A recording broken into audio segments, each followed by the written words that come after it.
Bismillahirrahmanirrahim. Assalamualaikum warahmatullahi wabarakatuh.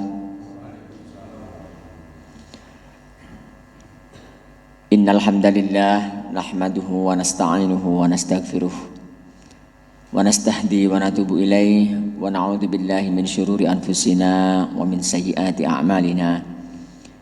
May yahdihillahu fala mudilla lahu wa may yudlilhu fala hadiya lahu. Asyhadu an la ilaha illallah wahdahu la syarika lah wa asyhadu anna Muhammadan abduhu wa rasuluhu alladzi la nabiyya ba'dah. Allahumma salli wa sallim wa barik ala nabiyyina Muhammadin wa ala alihi wa ashabihi ajma'in wa man tabi'ahum bi ihsanin ila yaumiddin, amma ba'du. Qala Allah ta'ala fil Qur'anil 'azim. A'udzu billahi minasy syaithanir rajim. Ya ayyuhalladzina amanu taqullaha haqqa tuqatih wa la tamutunna illa wa antum muslimun. Ya ayyuhan nasu taqu rabbakumul ladzi khalaqakum min nafsin wahidah wa khalaqa minha zawjaha wa batha minhuma rijalan katsiran wa nisaa'a wattaqullaha alladzi tasaaluna bihi wal arham innallaha kana 'alaikum raqiba. Ya ayyuhalladzina amanu taqullaha wa qulu qawlan sadida yuslih lakum a'malakum wa yaghfir lakum dzunubakum wa may yuti'illaha wa rasulahu faqad faza fawzan 'azima. Ma'asyiral muslimin, jamaah sidang Jumat. Ini jamaah sidang Jumat atau jamaah sidang subuh ini? Jamaah pasca Jumat ya, jamaah salat subuh hari Sabtu yang dimuliakan Allah Subhanahu wa taala. Alhamdulillah, kita semuanya diberikan nikmat oleh Allah Subhanahu wa taala yang luar biasa, yang belum tentu dimiliki nikmat ini oleh setiap orang. Yang paling utama adalah nikmatul iman wal Islam. Kemudian ada nikmat sehat, nikmat sempat, dan juga nikmat rasa aman.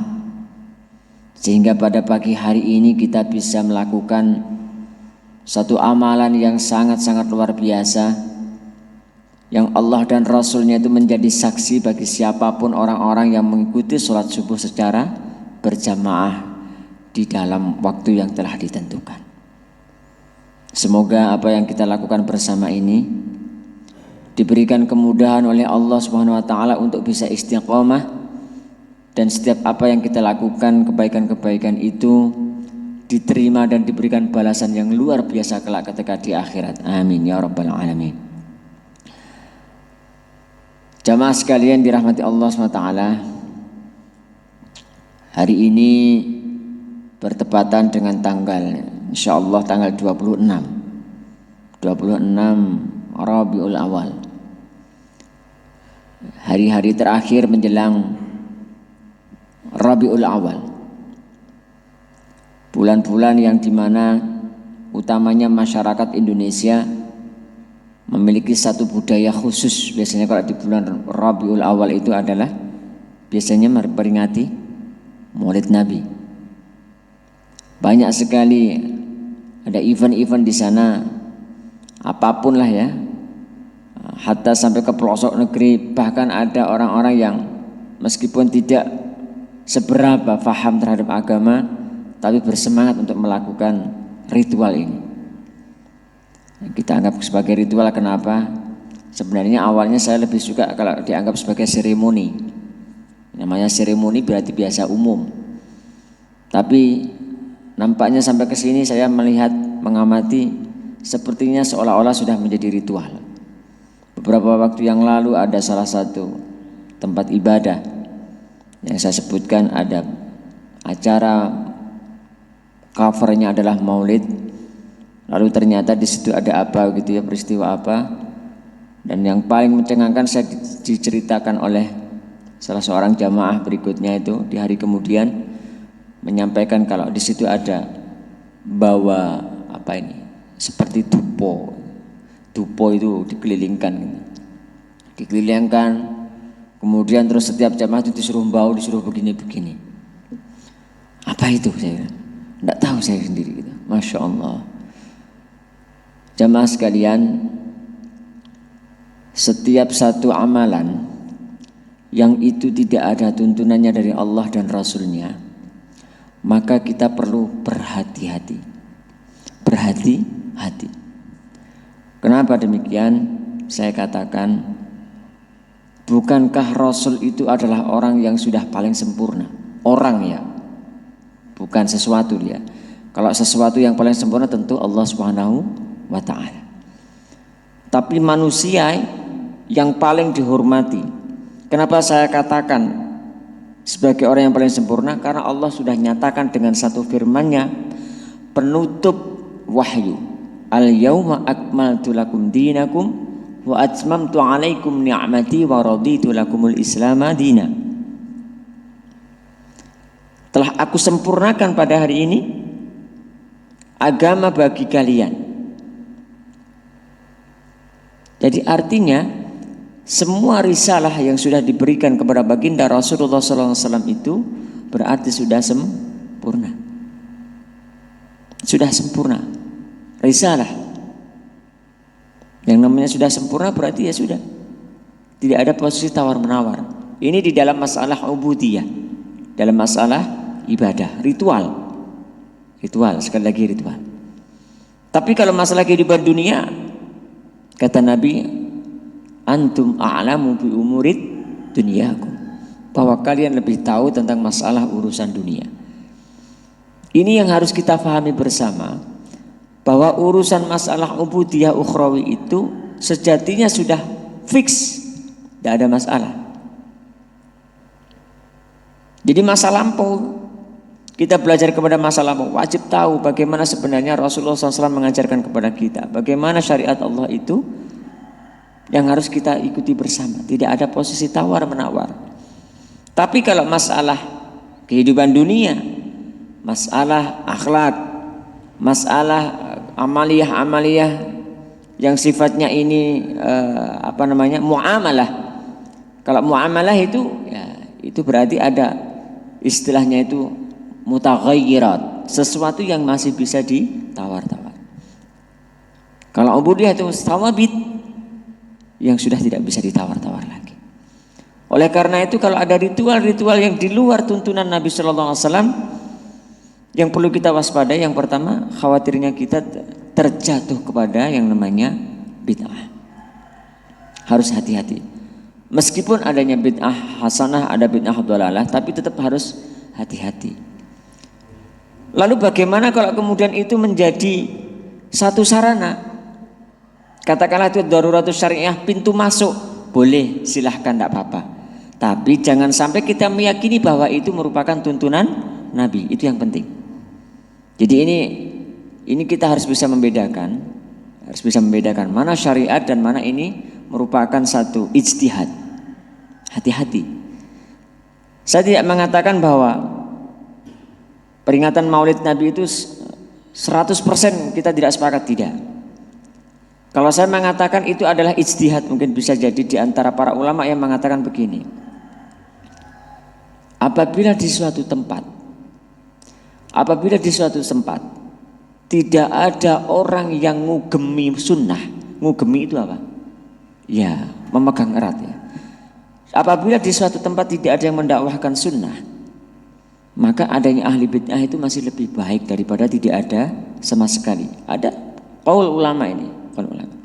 Kenapa? Karena ulama ini melihat satu kebaikan, ada masih peluang kebaikan kalau kemudian tidak ada sunnah sama sekali, lalu tidak ada orang ahli bid'ah sama sekali, maka tidak akan pernah mengenal Robnya. Tapi kalau masih ada, mudah-mudahan nanti suatu ketika ada proses pencerahan, ada edukasi, ada tarbiyah, kemudian kita kenalkan dengan sunnah. Tapi problemnya kadangkala yang sudah terjebak di sini itu kadangkala tidak mau ketika diberikan pencerahan-pencerahan. Ini yang jadi problem memang, jadi problem. Saya teringat pada salah satu kisah. Konon di dalam satu sejarah Wali Songo itu disebutkan bahwa kalau tidak salah itu siapa yang terakhir itu Wali Songo itu? Sunan Kalijogo ya. Ketika beliau mau meninggal dunia itu menyampaikan Saya tahu apa yang saya sampaikan ini belum sepenuhnya benar. Maka saya berharap kepada orang-orang nanti sepeninggalku ada yang peduli dengan memurnikan akidah. Jadi apa yang beliau sampaikan itu pertama-tama ini hanya sebagai pintu masuk bagaimana merubah saat itu akulturasi budaya antara Islam dengan Hindu saat itu. Tapi setelah ini harus dilakukan proses pemurnian. Kita tunjukkan mana sebenarnya yang sesuai dengan syariat dan mana yang tidak. Dan kita sebagai kaum muslimin, sebagai orang yang mengaku beriman kepada Allah dan Rasulnya kepada hari akhir, harus legowo memang. Harus legowo. Ini sesuai, ini tidak. Sesuai, ini tidak. Harus legowo. Tidak kemudian melakukan proses tawar-menawar. Apa ya benar? Tidak begitu. Itu bukan adab kita sebagai orang yang mengaku memiliki Allah dan Rasul. Jamaah sekalian, rahimakumullah. Jadi apa yang saya katakan tadi ya, misalkan masalah maulid gitu ya. Apa hubungannya dengan tadi ahli bid'ah dan sebagainya begini. Kalau melihat kondisi saat ini masyarakat kita ini, sekarang mari kita lihat coba. Berapa banyak orang yang peduli terhadap taklim dengan yang tidak peduli terhadap taklim? Lebih banyak mana? Yang peduli atau tidak peduli? Lebih banyak yang tidak peduli. Berapa banyak masjid dan musola yang ada di Indonesia ini yang ada majelis taklimnya dengan yang tidak ada majelis taklimnya? Lebih banyak mana? Lebih banyak yang tidak ada majelis taklimnya. Berapa banyak masyarakat yang lebih peduli kepada peribadatan atau sekedar budaya masyarakat setempat? Lebih banyak mana? Budaya masyarakat setempat. Saya pernah suatu ketika, rumah saya ini kan diapit oleh 3 masjid. Ke barat masjid, ke timur masjid, ke utara masjid. Suatu ketika azan Isya, Allahu Akbar, Allahu Akbar. Saya berangkat biasa. Saya berangkat itu ketika di perjalanan itu ketemu sama orang itu sudah pakai baju koko warna putih. Ya pakai kopiah hitam, pakai celana. Saya lihat, alhamdulillah. Sekarang saya jarang melihat orang ini ke masjid. Alhamdulillah. Mudah-mudahan orang ini ke masjid. Saya senang dah. Ya saya sapa, selalu saya menyapa kalau mau berangkat ke masjid. Begitu sampai ke masjid, salam-salam, nggak ketemu sama orang ini kemana? Saya hanya berhusnudzan, ya Allah, mudah-mudahan orang ini mungkin nggak nyaman di masjid ini. Mudah-mudahan ke masjid timur atau ke masjid utara, atau mungkin ke masjid selatan. Ada masjid sekolah, tapi di sana juga ada sholat jamaah. Ya sudah, tidak apa-apa. Kebetulan setelah itu ada pertemuan di warga. Ada mau hajatan apa itu, saya lupa, mau pernikahan atau apa. Ternyata sampai di sana sudah duluan duduk di paling depan pakai baju yang tadi dipakai. Nah, kesimpulan saya berarti mungkin tadi tidak berangkat ke masjid tapi langsung ke rumah warga. Karena dianggap sebagai budaya. Ini satu contoh saja. Saya tidak perlu katakan siapa orangnya karena nanti termasuk ghibah. Tapi kalau ini kan hanya sebagai ibrah ya, yang iktibar yang perlu kita ketahui bersama. Bagaimana masyarakat kita ini yang lebih peduli kepada budaya dibandingkan dengan ibadah. Ini harus kita pahami bersama. Oleh karena itu, mengumpulkan masyarakat di dalam satu taklim itu saat itu sangat sulit. Di samping yang pertama itu juga tidak adanya budaya di tengah-tengah masyarakat kita ini untuk belajar. Tidak paham bahwa belajar agama itu adalah long life education, belajar seumur hidup. Yang kedua, adanya pergeseran pemahaman bahwa agama itu seperti ilmu-ilmu biasa. Kalau sudah diketahui ya wis beres. Jadi seolah-olah kalau pelajaran agama di sekolah itu ujian nilainya A atau 100 beres sudah. Tapi tidak ada bagaimana niat untuk mengamalkan. Padahal agama itu bukan hanya sekedar knowledge, tapi harus mengarah kepada behavior, kepada perilaku, pengamalan dan lain sebagainya. Ditambah lagi yang ketika diperparah, adanya satu stigmatisasi bahwa belajar agama itu nek terlalu dekik, katanya nanti mengarah kepada radikalisme. Ini yang memperparah. Akhirnya apa? Masyarakat kita tidak memiliki orientasi ke arah sana. Kalau saya mengatakan biasanya di kalangan akademisi, Anda ini belajar mau mengarah ke S2, mau ke S3, bahkan mau postdoktoral, mau ke profesor, bahkan setelah itu ada riset-riset, itu saja membaca jurnal banyak, sampai direwangi gak turu dan lain sebagainya, melakukan review dan sebagainya. Tapi kenapa kalau Anda ini mengasah keilmuan tentang masalah kehidupan yang itu kita pakai nanti seumur hidup, bahkan pasca kehidupan kita. Ya, kita ini hidup di dunia ini kan hanya sekedar rest area kan. Di dunia ini kan hanya rest area. Setelah itu kita akan melanjutkan perjalanan menuju akhirat yang itu tidak terbatas waktunya. Kenapa kita tidak sadar seolah-olah kita ini di rest area itu selamanya? Sekarang di rest area itu dibatasi 30 lebih dari 30 menit katanya begitu ya. Sama di dunia juga begitu, kita akan limited waktunya. Saya katakan kepada teman-teman akademisi begitu, ayolah coba sadar. Memburu jurnal publikasi ilmiah, penelitian dan pengabdian masyarakat supaya nanti kepangkatannya meningkat. Terus kepangkatannya meningkat kemudian mendapatkan sertifikasi itu turun. Hanya itu orientasinya. Masya Allah. Jemaah sekalian rahimakumullah. Singkat cerita, ini sampai jam berapa Ustaz? Berapa menit? Ya, mohon maaf. Saya tambah sedikit saja. Saya ingin mengutip bagaimana sebenarnya kita diberikan tuntunan menyikapi terhadap keberadaan Rasulullah SAW. Jadi kita harus proporsional. Ya, barangkali mungkin ada yang sudah pernah mendengar, mudah-mudahan itu sebagai tadhkirah, sebagai pengingat. Kalau belum, mudah-mudahan ini menjadi satu pemahaman kita untuk kita ketahui bersama agar kita tidak terjerumus kepada sesuatu yang ghulu, berlebih-lebihan. Yang pertama, kita lihat di dalam surat Ali Imran ayat 144. A'udzu billahi minasyaitonir rajim. Wa ma Muhammadun illa rasul qad khalat min qablihi ar-rusul afa imma ta'aw qutilan qalabtum ala aqabikum وَمَنْ يَنْقَلِبْ عَلَى عَقِبَيْهِ فَلَنْ يَضُرَّ اللَّهَ شَيْئًا وَسَيَجْزِي اللَّهُ الشَّاكِرِينَ. Dan tidaklah Muhammad itu kecuali hanya seorang rasul. Namanya seorang itu berarti manusia, memiliki tabiat yang sama dengan kita, ya makan, minum, ya menikah, dan akhirnya juga beliau wafat, dipanggil oleh Allah Subhanahu wa taala. Sama dengan kita. Ada basic need, ada physiological need, ada kebutuhan-kebutuhan fisiologis yang sama dengan kita. Ada rasa aman, ada kebutuhan yang lain sebagainya. Sama dengan kita. Berbeda dengan Allah Subhanahu wa taala. Zat Sang Khalik yang memiliki sifat khusus diantaranya adalah hak prerogatif kesemestaan. Sedangkan Rasulullah SAW tidak memiliki. Beliau tidak memiliki hak prerogatif kesemestaan. Apa itu?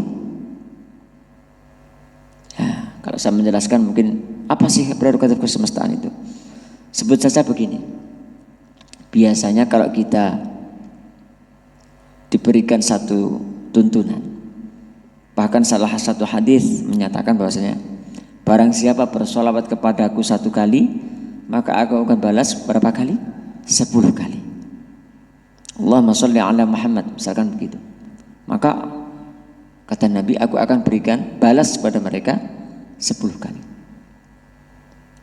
Sekarang kita teliti apa doa solawat itu. Allahumma sholli ala Muhammad. Apa artinya? Ya Allah, berikanlah solawat kepada Nabi. Kalau ditambahkan lagi, Allahumma sholli wa sallim wa barik ala Muhammad. Ya Allah, berikanlah keselamatan dan keberkahan kepada Nabi. Itu artinya apa? Yang bisa memberikan keselamatan dan keberkahan itu adalah Allah Subhanahu wa ta'ala, bukan Nabi Sallallahu Alaihi Wasallam. Tapi mengapa banyak di antara saudara-saudara kita seolah-olah Nabi itu bisa memberikan itu? Padahal kita gak pernah tahu Apa sih bentuknya, warnanya itu apa, keberkahan itu seperti apa ya? Walaupun Nabi itu tahu bentuknya keberkahan itu, tentu Nabi akan memerintahkan begini, mintalah kepadaku keberkahan. Tidak.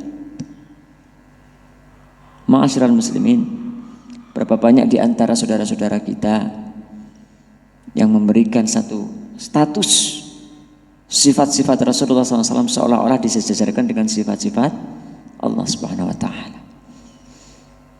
Ini sangat berlebih-lebihan. Bahkan di dalam sirah Nabawiyah disebutkan suatu ketika Nabi Muhammad SAW itu memasuki satu ruangan, para sahabat menunggu. Ketika Nabi datang, beliau akan berdiri. Para sahabat itu setelahnya itu menyambut kedatangan Nabi. Nabi menolak. Ijlis, duduklah kalian. Seorang Nabi yang mulia. Kalau sekarang, pripun Ustaz?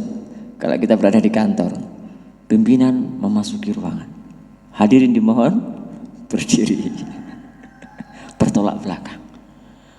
Maka pantaslah kalau sekarang itu terjadi banyak hal penyimpangan-penyimpangan di dalam fungsi kepemimpinan.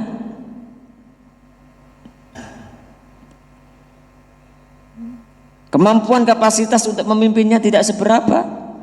Kebijakan-kebijakan yang ditelurkan belum tentu sesuai syariat, tapi minta dihormati sepenuh hati. Ini kalau sekarang. Nabi yang sudah luar biasa bagaimana leadershipnya, kompetensi kepemimpinannya, bagaimana bisa meramut umatnya, meramut sahabatnya, itu saja masih merasa gak perlu, sudah sama saja, kita sama-sama manusia. Jemaah sekalian, sebenarnya ketika ada pemimpin-pemimpin yang menyimpang, itu tidak semata-mata kesalahan beliau, tapi kadangkala ada malak. Tahu malak? Malak itu adalah orang-orang yang berada di sekitarnya. Makanya namanya malakutis samawati wal ardi. Malak itu orang-orang yang berada di sekitarnya itu. Menyakukan penyembahan yang berlebih-lebihan kepada pemimpin itu sampai akhirnya pemimpin itu terjatuh kepada satu kesesatan yang nyata. Fir'aun itu awalnya orangnya baik, tapi karena terlalu dielu-elukan oleh masyarakatnya, oleh rakyatnya, akhirnya terjebak. Akhirnya mempertuhankan dirinya. Fir'aun. Dan ini berlaku kepada setiap manusia. Makanya nuwun sewu, di dalam salah satu kitabnya Hadratus Syekh Hasyim Asy'ari, beliau menyebutkan secara ekstrinsik itu bahwa sebenarnya beliau tidak merekomendasikan adanya peringatan Maulid. Ada. Karena apa? Yang ditakutkan adalah pengkultusan secara berlebih-lebihan kepada beliau. Ini beliau Hadratus Syekh. Meskipun kalau sekarang, tadi saya katakan, sekarang orang itu sulit ngumpul, diceramai ki angel, sehingga kalau misalkan ada momentum kemudian mereka datang, kita datangkan seorang ustadz untuk memberikan ceramah. Kalau memang itu masih termasuk salah satu jalan supaya memberikan pencerahan pada mereka, ya sudahlah, silakan, tidak apa-apa. Yang penting diilmuni, jangan hanya sekedar rutinitas ritual, arisan, apalagi yang lain-lain.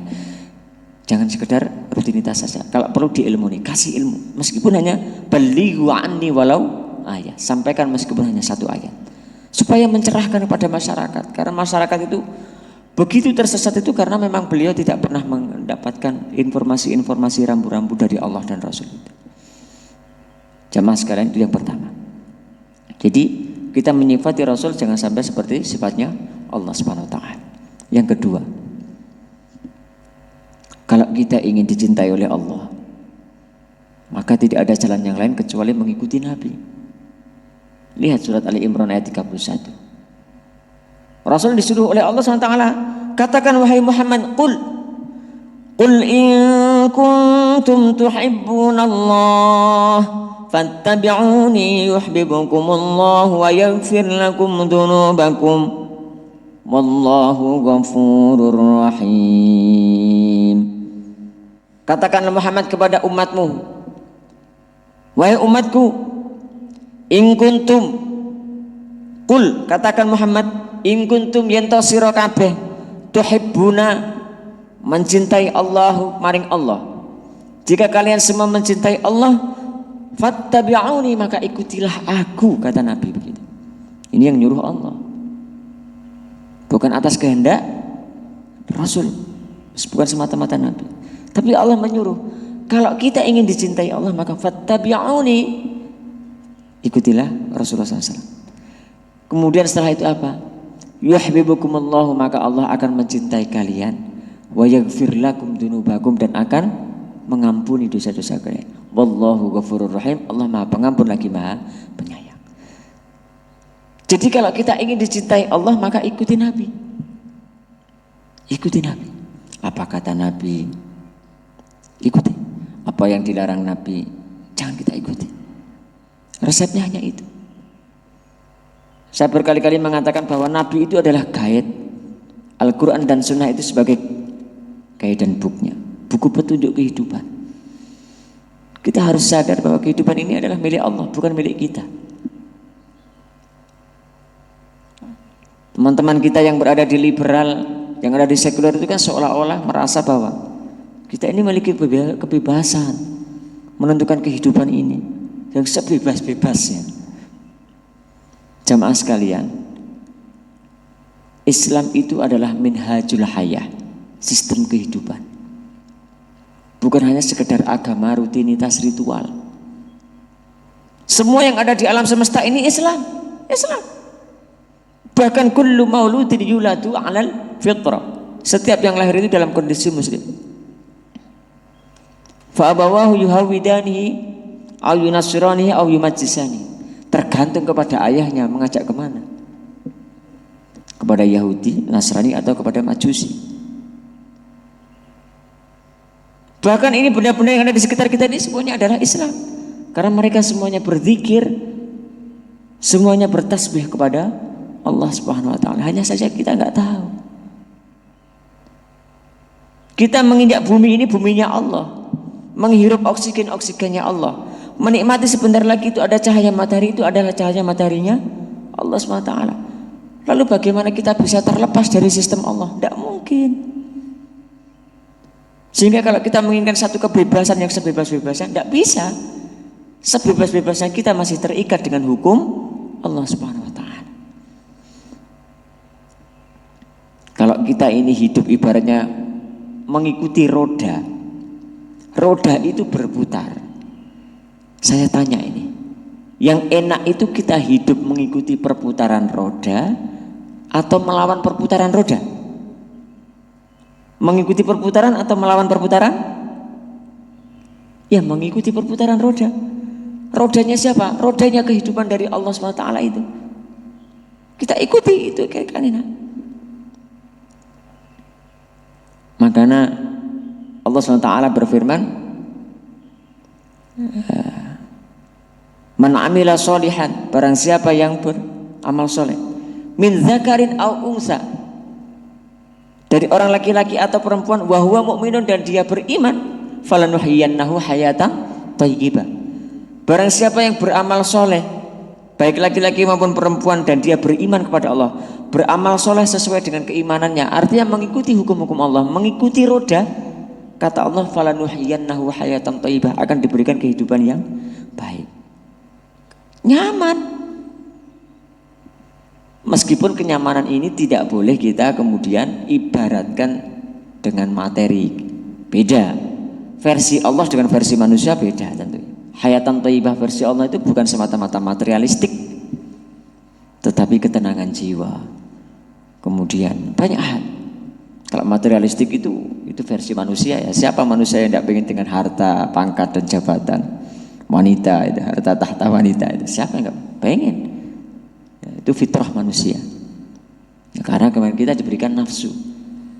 Tapi kalau hayatan thayyibah versi Allah tidak begitu, ketenangan juga. Maka ikutilah roda Allah, roda Allah. Kalau kita melawan roda Allah itu, maka pasti kehidupan kita akan tidak enak. Yang kedua, yang terakhir, yang ketiga, yang terakhir, bagaimana kita menyikapi terhadap Rasulullah SAW. Allah berfirman di dalam surat Al-Ahzab ayat 21. A'udzubillahi minasyaitonir rajim. Laqad kana lakum fi Rasulillahi uswatun hasanah liman kana yarjullaha wal yawmal akhir wa dzakarallaha katsira. Telah ada pada diri Rasulullah SAW suri tauladan yang baik. Suri tauladan yang baik dalam segala hal. Jamaah sekalian, saat ini sedang menjamur satu istilah namanya strawberry generation, generasi strawberry. Panjenengan tahu apa maknanya generasi strawberry? Tahu? Pernah mendengar? Belum? Alhamdulillah. Bagi yang sudah tahu mudah-mudahan bisa dicocokkan. Panjenengan tahu buah stroberi? Kalau dilihat bentuknya menarik apa tidak? Menarik. Cantik, nih. Keren. Kombinasi antara merah dengan hitam. Seperti saya begini, menarik. Tidak cas giting saja ya. Warna hitam dan merah. Kemecer. Tapi coba kalau panjenengan ambil lalu kemudian digigit, bagaimana rasanya? Asam, kecut. Apa maksudnya? Kalau dilihat tampak baik, tapi ketika dinikmati ternyata tidak ada rasa yang enak. Tidak memiliki isi. Begitulah generasi sekarang ini. Lebih mengutamakan tampilan fisik menjadi lifestyle, menjadi gaya hidup, tapi tidak punya value. Tidak punya value. Bagaimana keimanannya, bagaimana keilmuannya, bagaimana akhlaknya dan sebagainya, seolah-olah itu tidak penting. Yang penting gaya. Ini kalau tidak percaya coba panjenengan nanti barangkali yang di sini ada sebagai seorang pengajar, mungkin sesekali tanya, atau mungkin nyebar kuesioner. Yang kuesioner itu tidak perlu dikasih nama. Sampaikan kepada anak-anak kita, murid-murid kita, atau mahasiswa-mahasiswa kita. Nanti yang ke arah mana? Lebih mementingkan tampilan atau isi? Insya Allah lebih banyak tampilan. Nek maca keren-keren, wedakane dempule, mungkin perlu 5 menit belum selesai dempule. Karena takut kalau tampilannya jelek, gak payu. Tapi coba mari kita lihat. Ayo ibadah, ayo belajar. Mana? Tidak pernah punya semangat mereka. Padahal telah ada pada diri Rasulullah SAW itu adalah satu suri tauladan yang baik. Kenapa bisa terjadi seperti itu? Karena generasi muda saat ini sedang krisis. Krisis apa? Krisis idola. Krisis idola. Semestinya sebagai seorang mukmin itu mengidolakan siapa? Rasulullah Sallallahu Alaihi Wasallam. Orang yang terbaik harusnya menjadi idola, bukan yang lain. Lady Gaga. Kalau dulu zaman saya waktu masih muda, Bon Jovi. Siapa lagi? Guns Roses. Banyak sekali. Bukan itu. Atau pemain bola katakanlah.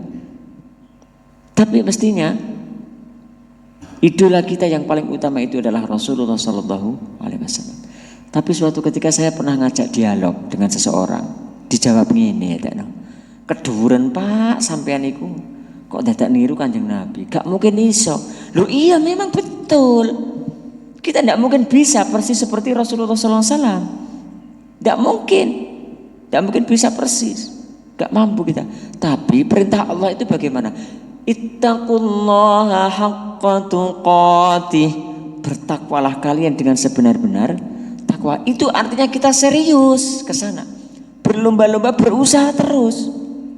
Meskipun kemudian ada mastata'tum, sesuai dengan kemampuanmu. Karena Allah tahu bahwa kita tidak mungkin bisa seperti beliau. Mastata'tum, tidak apa-apa. Karena memang kita tidak mampu. Tapi kalau kita sudah punya orientasi, kalau orang-orang manajemen biasanya kan punya target.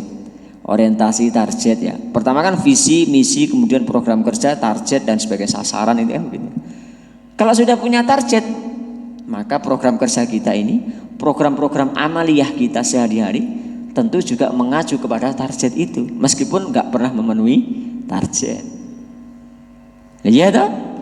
Rasulullah SAW bisa qiyamul lail setiap hari, kita juga tidak mungkin bisa setiap hari istiqomah. Seperti ini tadi juga kelewat ya, akhirnya enggak qiyamul lail. Bagaimana tidak kemarin ketika Ustadz sudah menyampaikan pada pagi hari, ternyata tiba-tiba sorenya anak saya harus pulang dan naik bis karena hari ini ada walimah. Pulangnya saya pikir itu siang, ternyata malam. Tadi malam jam 12 harus menjemput.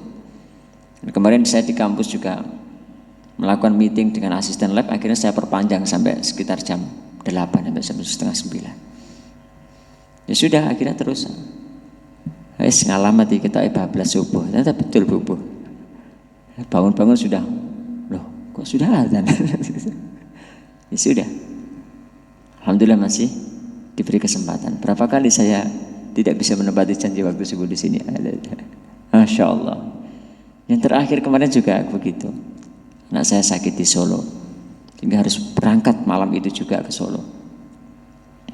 Yang sebelumnya, ya pada saat anak saya habis kecelakaan itu, ya Allah alam so.